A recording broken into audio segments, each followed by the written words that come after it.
देखिए इस वीडियो में हल करेंगे प्रश्नावली 3.1।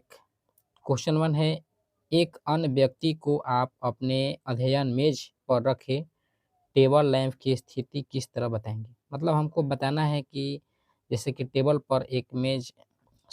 पर रखा हुआ है एक लैंप और उसकी हमें स्थिति बतानी है। तो सबसे पहले हम यहाँ पर एक टेबल बनाएंगे।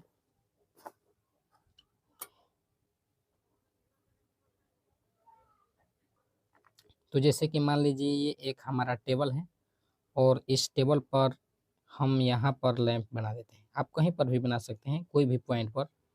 चलिए मान लीजिए कि यहीं पर हमारा एक लैंप है, यहीं पर एक लैंप हो गया ये इस पॉइंट पर, और इस अक्ष को हम एक्स बोलते हैं और इसको बोलते हैं वाई अक्ष। ठीक है, तो जैसे कि ये हमारा मूल बिंदु हो गया, यहाँ से ये हो गया हमारा एक, ये हो गया 2 इकाई, 3 इकाई, और ये 4 इकाई, 5 इकाई, 6 इकाई। धनात्मक होता है इधर, ऊपर में भी धनात्मक होता है, तो यहाँ पर भी 1 इकाई हो गया, 2 इकाई, ये 3 है और ये 4, 5 भी ले सकते हैं आप। तो देखिए यहाँ पर हमें देखना है कि ये जो पॉइंट है एक्स अक्ष से कितना दूरी पर है और वाई अक्ष से कितना दूरी पर है। तो यहाँ पे आप देख लीजिए कि एक्स ले 1 इकाई, 2 इकाई, 3, 4, 4 इकाई के लंबवत है, और ये वाई अक्ष है ना, तो वाई अक्ष से ये कितना है, तो 3। ठीक है, तो इसका निर्देशांक हो जाएगा, यानी कि एक्स, पहले एक्स देखते हैं 4 और उसके बाद वाई अक्ष 3। तो लैंप की स्थिति जो है ये 4, 3 हो गई। आप थोड़ा सा इसमें लंबवत कर दीजिए वाई अक्ष से भी। बस हमें कुछ नहीं करना है इसमें, यही करना था कि एक्स अक्ष से ये जो है 4 इकाई है और ये वाई अक्ष से ये पॉइंट जो है कितना है, 3 इकाई है। तो 4, 3 जो है इस लैंप की स्थिति हो गई। एक बात देखिए, ये स्थिति कुछ भी हो सकती है। अगर यहाँ पे आप 10 इकाई, 20 इकाई, 30 इकाई, 40 इकाई लीजिएगा तो ये हो जाएगा 40, और यहाँ से हो जाएगा 10, 20, 30 इकाई हो जाएगा। अगर आप इधर एक्स लेते हैं और इधर वाई, तो आपका निर्देशांक जो है एक्स वाई हो जाएगा। ओके, इसका देखिए एक लैंग्वेज भी लिख सकते हैं। जैसे मान लीजिए कि ये हो गया आपका ए, बी हो गया, और ये सी है, और ये डी है, और इसको हम पी मान लेते हैं। तो हम अगर इसका लैंग्वेज लिखना चाहें तो लिख सकते हैं कि ए बी सी डी एक समतल है, समतल है या टेबल मान लीजिए, जिस पर पी बिंदु लैंप की स्थिति है। लैंप की क्या है, स्थिति है, जिसका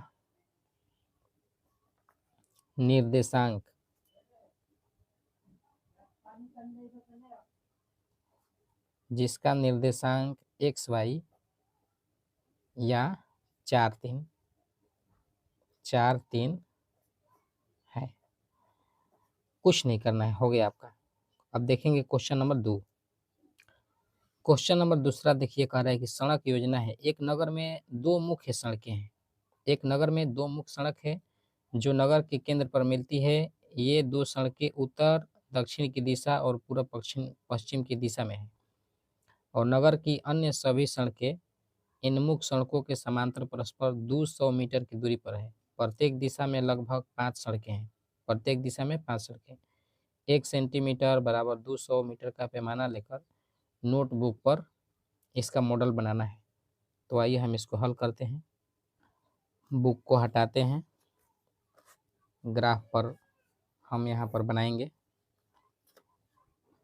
यहाँ एक चीज़ देख लीजिए, ये कह रहा है कि उत्तर दक्षिण की दिशा और पूर्व पश्चिम की दिशा में।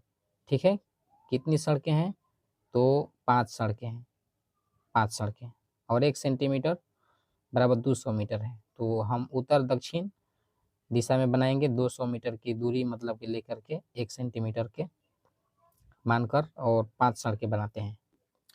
तो देखिए ये हमारा हो गया उत्तर, ऊपर की ओर होता है, और इधर हो गया दक्षिण। ये हो गया पूरब और ये हो गया पश्चिम। और इन सड़कों के समांतर 5 सड़कें बनानी है। 5 सड़कें यहाँ पर बनाते हैं। 1 2 ये मान लीजिए 3 4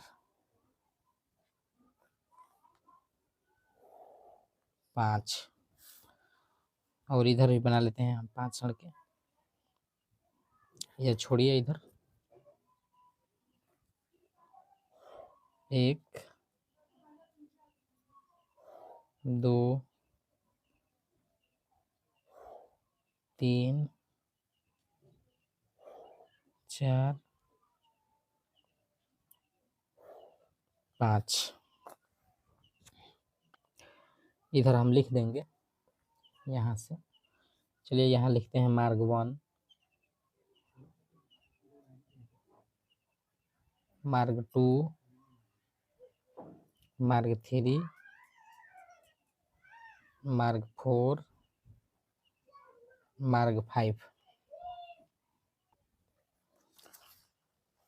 इधर भी आपको लिखना पड़ेगा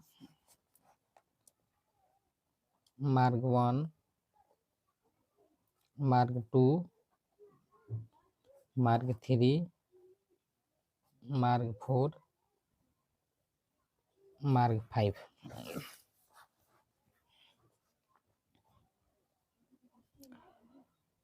अब हमें क्या करना है, इसमें कुछ नहीं करना है। यहाँ पे थोड़ा सा हम लिखेंगे।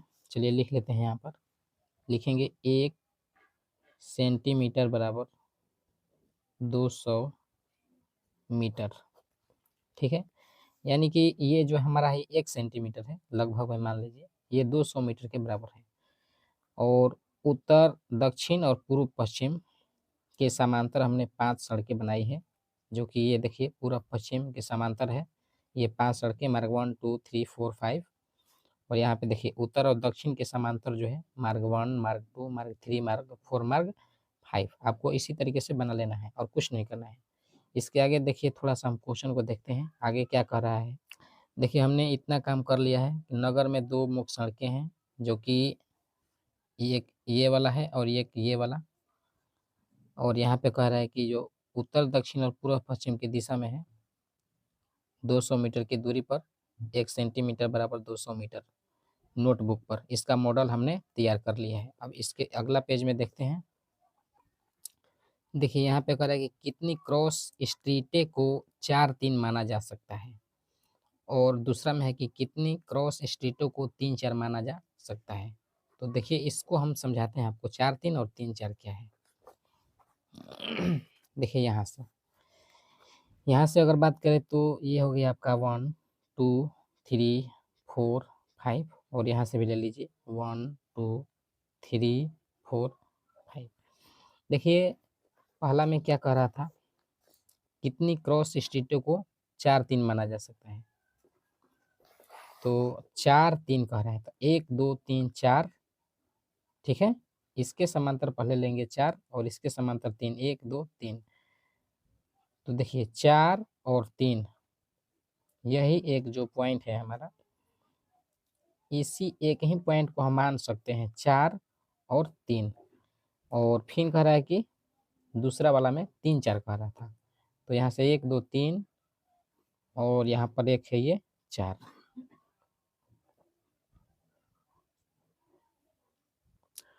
तो इसको हम लिख देंगे यहाँ पर 4, यहाँ से 4 है और यहाँ से 3। तो ये हो गया 4 3 और ये जो है 3 4 हो गया। ठीक है, क्योंकि एक्स अक्ष में जो होता है वो 3 और वाई अक्ष में जो जाता है उसको मतलब यहाँ पर लिखते हैं 4। और ये हो गया आपका एक्स डैश एक्स अक्ष और ये हो गया वाई। एक्स एक्स डैश लिखते हैं इसको, ये ऊपर वाई है तो नीचे वाई डैश, इसको मूल बिंदु बोलते हैं। अब देखिए थोड़ा सा इसमें लिखना है। क्वेश्चन कह रहा है कि कितनी क्रॉस स्ट्रीटों को 4 3 माना जा सकता है। तो यहाँ पे लिखेंगे चलिए आगे लिखते हैं आप।